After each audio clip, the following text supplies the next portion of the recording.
Barbie contour filter. Let's do it.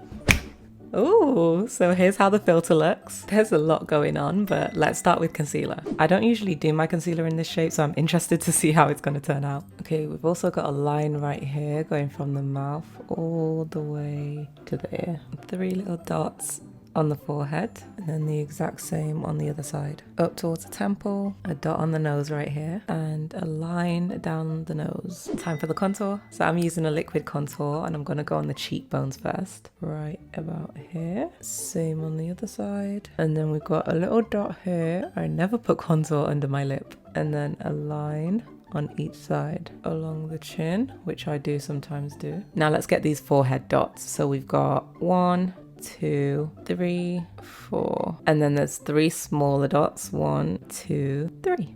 Now let's get the nose contour. Upside down triangle right here. A line across the button of my nose, which I normally do anyway. Then we've got a line down the side of the bridge, which I also do, but then this little triangle part I don't usually do. Here and in.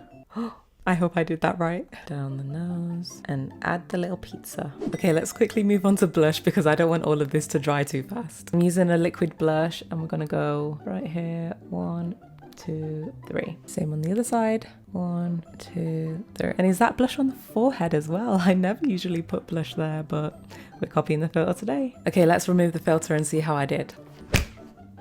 Oh, okay, not bad. It's not perfect, but I'm pretty close. Let's start blending. And this will just make me look really snatched and chiseled. Okay, now I'm gonna do this bottom lip area. Forehead's next. Oh, I accidentally blended in that little blush blob right there, but never mind. Blend, blend, blend, blend, blend. It looks like I'm being so aggressive with my blending, but I promise I'm not. Blend out the little button nose. Okay, I'm not sure where I'm supposed to blend this triangle part. I'm guessing up into my brow. Okay, I'm gonna start blending out the concealer now, and then I'll move on to the blush. Blend this mouth area. I hope this doesn't make me look too ashy around my mouth. I should have used a concealer closer to my skin tone for the mouth area. And last up is the forehead and the nose. Okay, now I'm gonna go in and blend out the blush areas. So just blend in as much as I can to make it nice and flawless. Same on this side. I'm just gonna go in and set the concealer with some powder because I'm way too oily to leave it how it is. All done, this is the end result. It's not bad, but I feel like I used way too much product, so it does feel quite heavy. A little goes a long way, so next time I'm definitely gonna use a lot less. But honest thoughts, guys, what do you think? Is this a hit or a miss? And would you try it? Thanks for watching.